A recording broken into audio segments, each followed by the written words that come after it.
And thanks mostly for the last part of the last session. And we can already hear music from the kitchen. So today I'm going to talk about a better way to negotiate for testbed resources. So testbeds provide us plenty of different diverse resources like hosts, virtual machines, programmable switches, sensors, and dedicated links.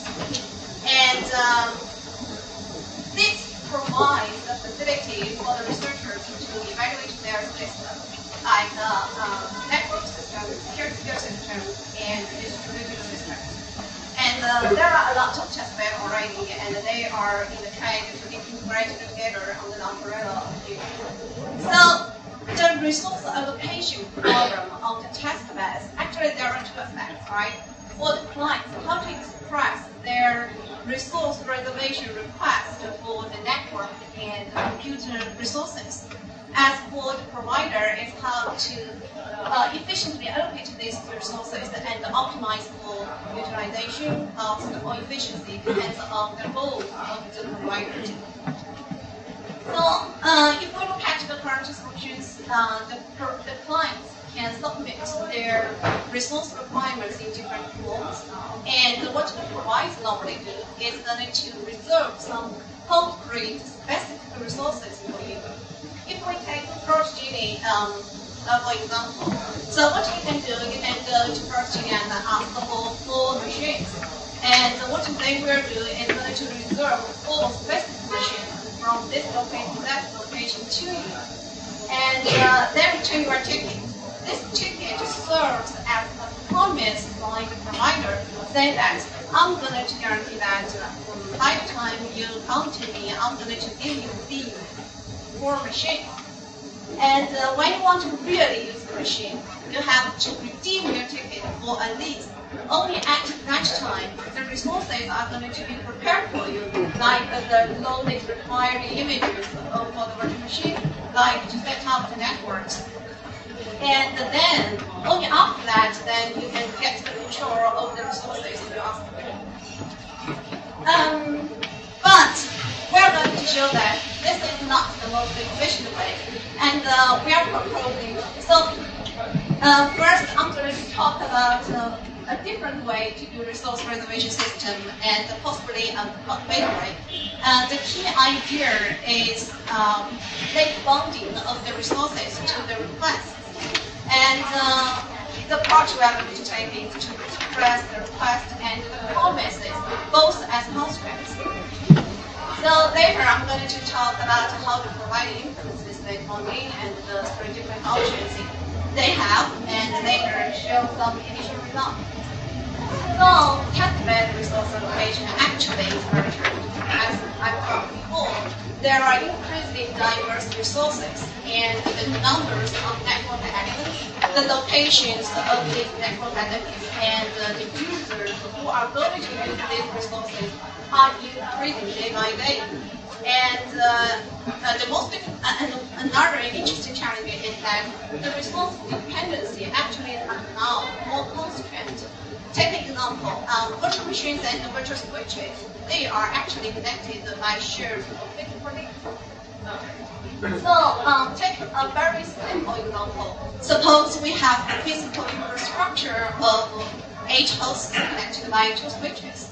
And if the first request comes and asks for this virtual network topology, what the current provider is going to do is that allocate the blue path from the infrastructure and say that, okay, I'm going to give you a ticket for these specific resources.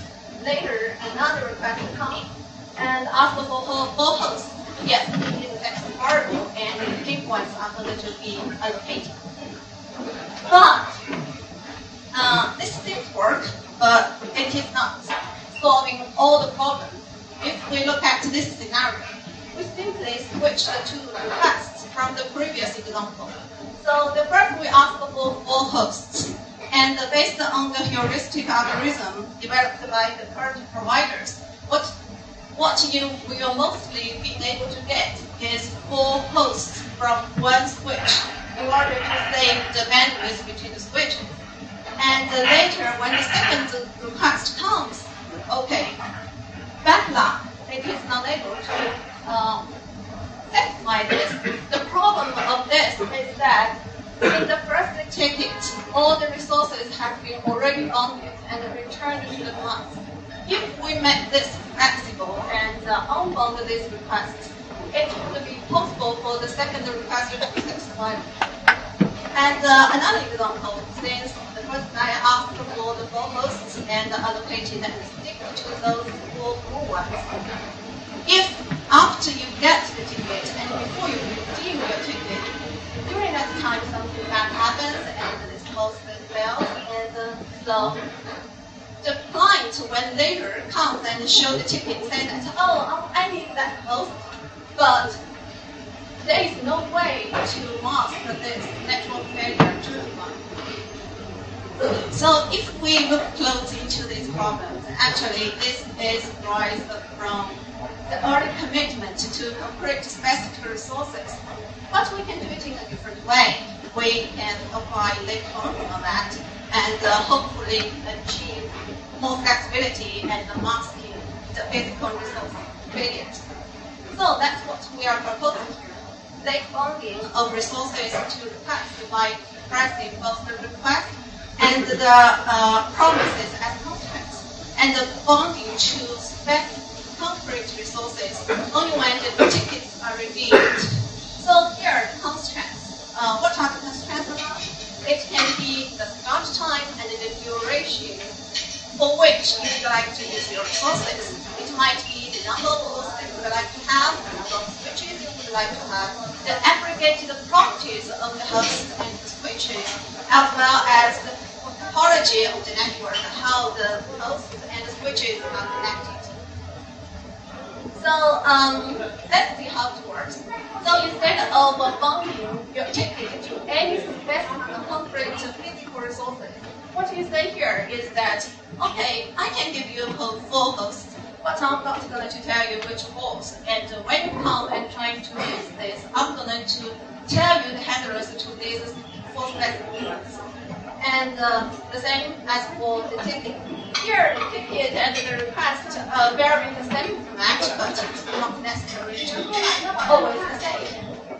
When you come and redeem the ticket, yes, it is satisfiable and no matter the sequence of the requests you submitted.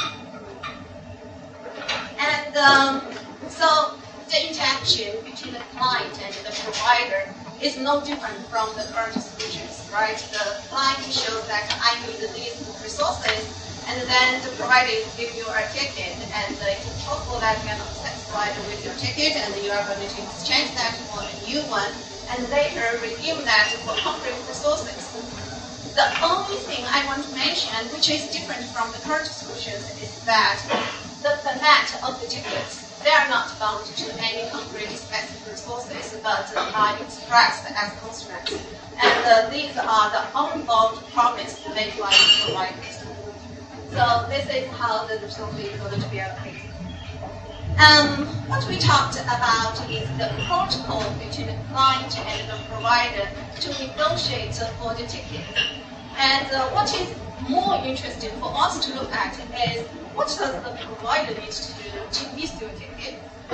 Actually, the provider is going to keep the state of the availability and the topology of the physical resources, and monitor the infrastructure and tell you the current state